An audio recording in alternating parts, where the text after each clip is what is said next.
So, if you've read the title, you're probably wondering, I think Tourette is how you say it, but Tourette is a nervous system disorder involving, I can't say this word probably, but I think responsive motions or unwanted sounds. It is kind of like stressful events such as like loud noises, poor performance at school, allergies, physical illnesses, or I think but anger or excitement can trigger these, and it is mostly a kid thing, but some but this is it causes kind of like tics, which is really bad. But some ways to, I think, calm it down. I don't personally have it, so I'm not a doctor and I'm not saying this is actually how it works, but I think when reading this book, because this is me editing it, but I think when you do like how to like control it kind of is by like flicking your fingers, because in this the listener does do something like that, and I just wanted to give like a quick thing because I don't know it. I did some research and it never said anything about like flicking your hands or anything like that, but the listener does do that in this book. So if you do have this, or if you know anyone, I'm sorry if this has wrong information. I did research to make sure that this book was right, because I don't want to give any false information on a really bad stuff like this. So I just wanted to make sure that this is correct. So I did research, and that's why. But I'm so sorry for the long intro, but I hope you guys enjoy. And yeah, but I hope this is correct, because if I am wrong, I'm gonna feel so bad. And yeah, so let's get going.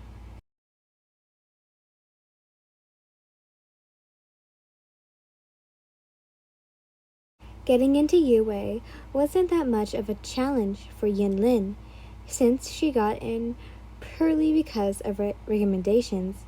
In grade school and even in middle school, Yin was top of her class.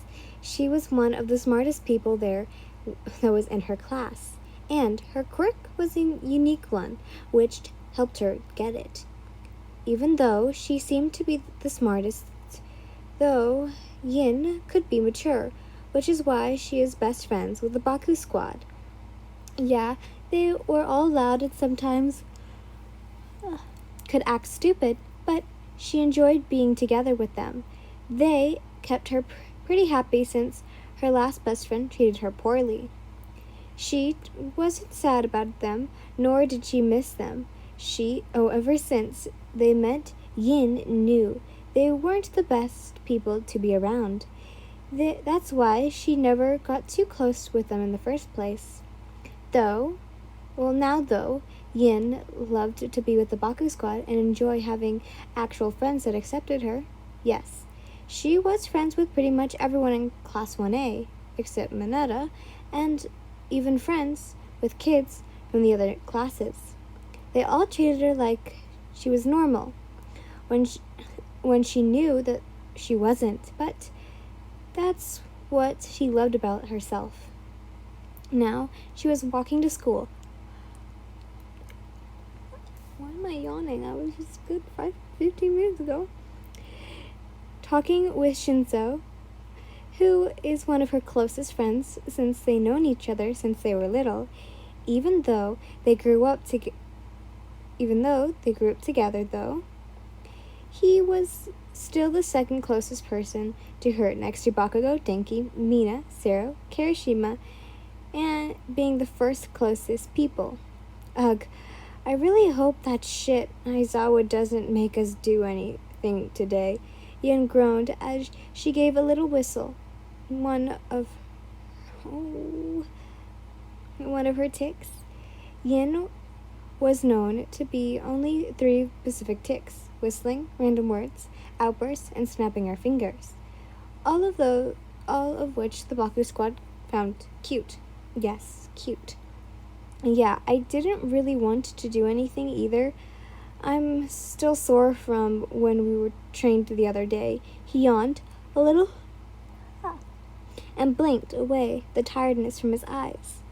Also, I'm tired. Yin giggled and went to reply, but she heard a certain pink-haired girl's footsteps approach, which signaled Shinso that he was off on his own the rest of the way. It wasn't that he didn't like Mina or those people, but he found them to be quite annoying sometimes. Yin! Mina jumped at the haired-colored girl, which caused her to give a small yelp and move to avoid being jumped on. Damn it, Mina, why did you do shit? Stick that. Yin startled to snap her fingers and puff out her cheeks, as she was mad at Mina for scaring her like that. "'Cause you're so cute and funny when you get scared," she giggled as the other girl rolled her eyes and kept walking with Mina. Once they reached the school, they walked through the front, seeing some reporters out in front, ready to talk to them. But Yin and Mina just kept walking like usual and past them.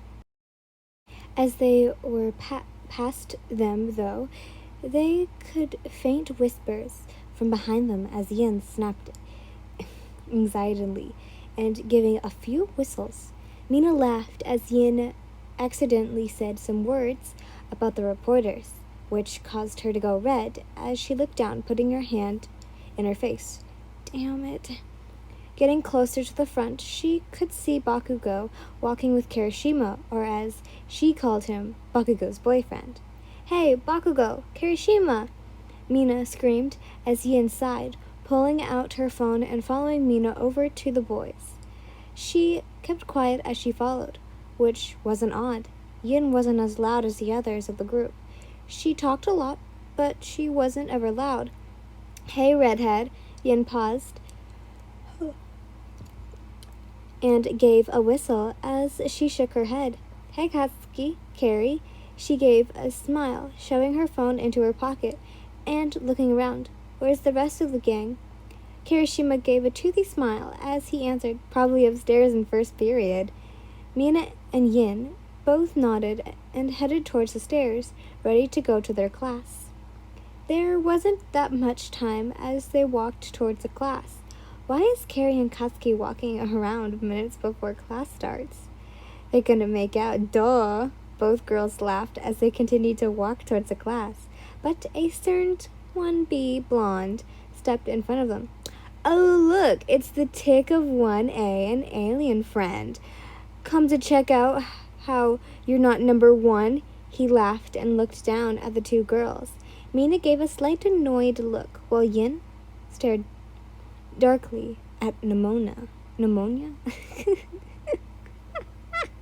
I'm sorry, Monoma. That's not really a good roast. Yin shook her head and then shoved him out of the way, not caring if he copies her quirk. Mina followed her shortly after. Both girls smiled at one another as Yin let out a short string of random words. She could hear behind her some snickers and giggles as some of her friends followed from 1B heard her. She looked back and gave a small wave to the few people who walked out and dragged Pneumonia, I keep saying his name wrong, Monoma, back into the room. After a short walk down the hall, they finally reached their class, walking in only to see a few people there. "Where's everyone at?" Yin questioned and looked to the few people there: Shoto Todoroki, Tokiyami Fumikage, Izuku Midoriya, Momo Yaorozu, Tsuyu Asui, and Tenya Ida. "Man, guess they just decided not to show up," Mina said and walked in. Her and Yin ended up hanging out by her desk, waiting for the others to walk in. Eventually, after a few minutes of waiting, most of the class was there, except for Kirishima, Bakugo, and Denki. "Wonder where they're at." Yin gave a few whistles as she spoke and started to snap her fingers. Mina and Shiro chuckled at her movements and continued to look at the door. Just then, Yin had a good idea. Standing up, she quickly ran over to the door and put some webs at the bottom of the door, making sure they were placed well enough that nobody could see them. She then ran back to her seat as Mina took out her phone, ready to record. As she aimed it at the door and pressed the record button, they all watched as Denki came running into class, only to trip over the webs and fall onto the ground, face first. Yin burst out into laughing as she saw Denki look at her, his face the color of tomatoes, and gave her a deadly glare. She motioned him to get up and watch as Kirishima and Bakugo ran through the door. Kirishima ended up missing the webs and came with Bakugo. And before she could get rid of them, she watched as Aizawa walked in through the door. Her eyes went big as she realized she was screwed. It happened in slow motion as she watched her tired teacher walk in, his feet catching onto the solid webs. He fell towards the ground, putting his hands out in front of him. Before he could land on the ground, though, Yin quickly slung the webs, connecting his back to the ceiling, so he didn't hit the ground. After that, you can already predict the rest. It wasn't pleasant, but the amount of laughs she got did seem to cheer her right back up. Right now, the entire class was at ground beta training course, since All Might wanted to try another round of villain versus hero stuff, following behind Denki, Sierra, and Mina with Todoroki and Bakugo on each side of her. Yin started to snap her fingers and gave us a whistle every now and then. Bakugo looked over and gave an unnoticed worried look, nervous twitches. Looking over, she laughed and waved her hand before unknowingly twitching her head to her shoulder. She and Bakugo knew that she was nervous. Yin never really got to have a strength-like training, nor did she really have much training with combat to be honest. So this was going to be a struggle for her. Before she came to UA, which she came later in the year, Yin lived in the city/country where few people had a quirk. She just so happened to be one of those few. That was weird, though, was that either of her parents had quirks, though. She was still 100% blood related to them. Her parents not having quirks, though, was an insult, since they didn't have much training or learning about quirks. So getting Yin to learn how to control hers was quite difficult, especially with her tics. It made it difficult for her to control the webs, because sometimes she would accidentally shoot out a web when she twitched, which caused her parents to make her special gloves and outfits so her quirk was more contained.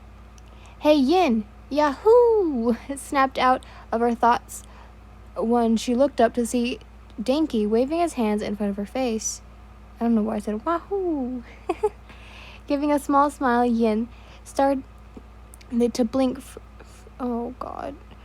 freakishly. She looked over at the other boy that now stood by her, Tokiyami. "Dude, we get to be on a team for the activity," Denki shouted as he put his fist in the air. Giving a small giggle, she smiled. "Hell yeah!" She pumped his fist and looked over at Tokiyami, who was looking at her, obviously her stupid movements and random outbursts of words. Ignoring his look, though, Yin looked around at the other teams, getting more and more nervous. Team 1, Izuku, Jiro, and Ojiro. Team 2, Uraka, Koji, and Zero. Team 3, Soji, Todoroki, and Ina. Team 4, Bakugo, Toro, and Momo. I'm going to say this name wrong, but I think Rikido, Suyu, and Mina. Number 6, Kirishima, Ayama, and Mineta. Team 7, Tokiyami, Denki, and Yin. I'm going to make sure that's all the class. 8, 9, 10, 11, 12, 13, 14. Okay, yeah, it's all class. Good. Swallowing the lump in her throat, Yin started to snap her fingers together, trying to control her tics. She could see some worried looks from her classmates as she was having some tic attacks. Even Aizawa and All Might, who decided to help out, gave her some looks, feeling some sympathy for her. Yin watched as the two of the teams were picked to go first. She let out a breath of relief as her team wasn't up first, but instead was teams 1 and 3. Thank God, she sighed as she stood next to the pink girl alien. She just looked over and smiled at the worried, titching girl. You'll be okay, I promise. So don't get yourself worked up over this. Plus, it's like practice, so don't stress too much over it. She restores the haired-colored girl as she placed her hand on her shoulder. She could see a few others look back at her and gave her a thumbs up.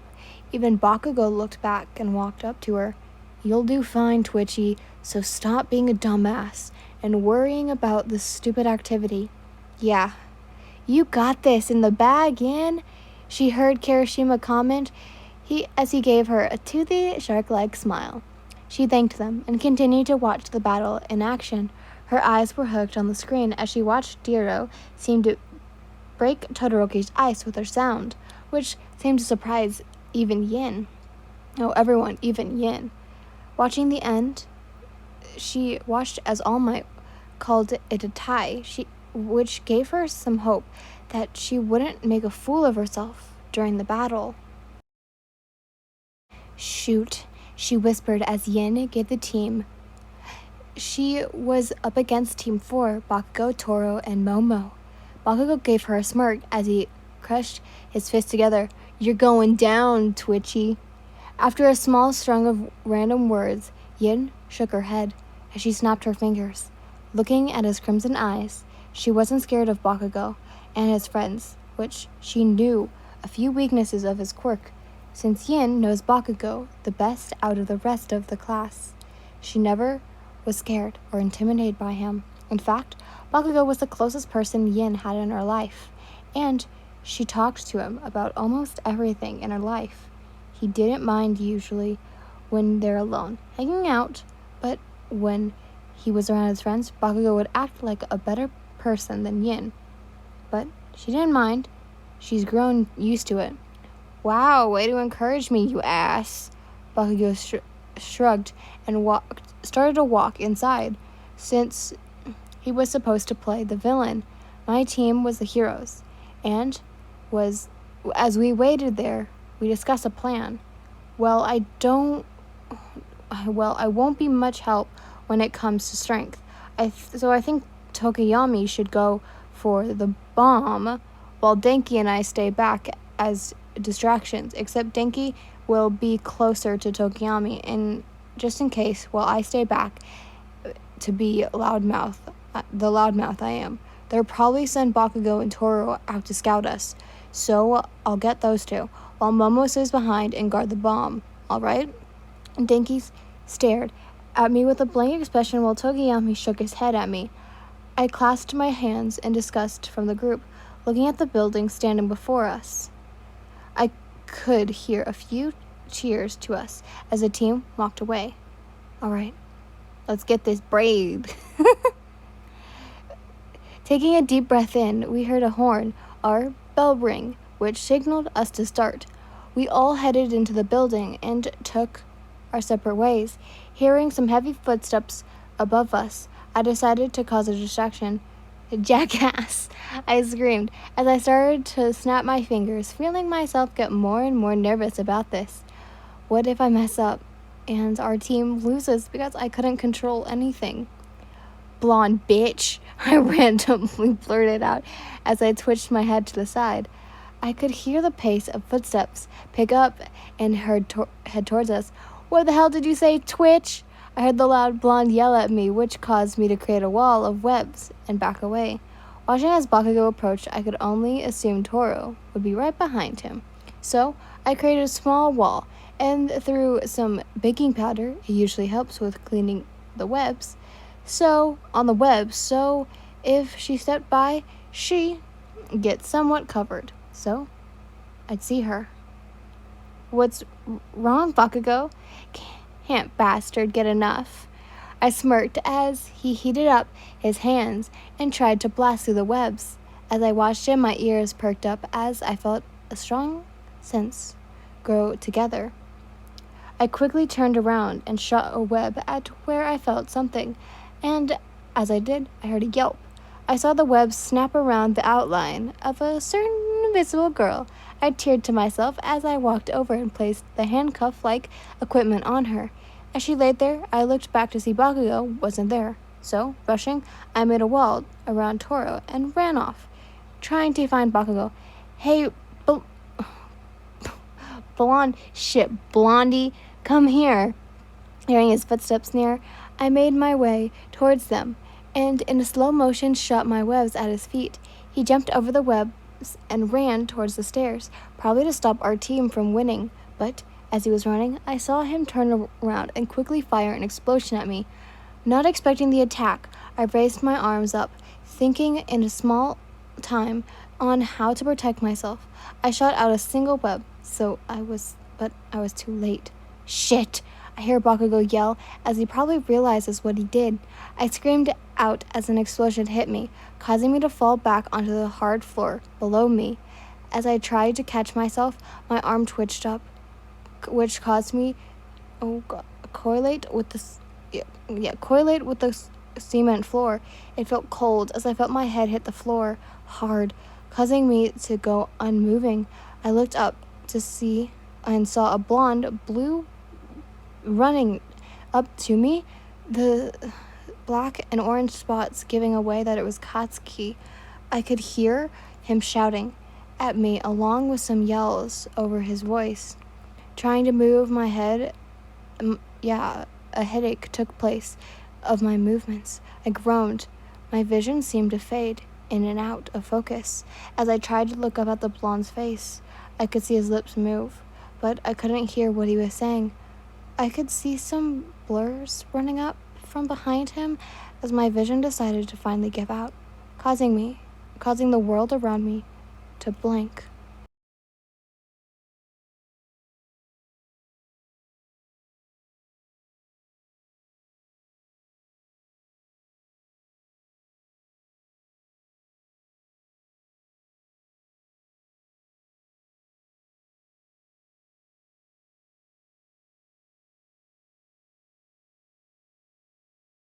So that ended with a cliffhanger. But to say how do I put this? I on this thing there is no part 2. It does say there is a part 2, but looking through this, there is no part 2. So I don't know. Shit. So I don't know what to say because since I don't know anything about this, I probably won't make a second part. I'm still looking through. Oh, wait, nope. Yeah, but there's no other, and I feel really bad because everyone just got a cliffhanger when listening to this. But I guess I hope you guys enjoyed, and next time we have a new character. Bye, lovelies.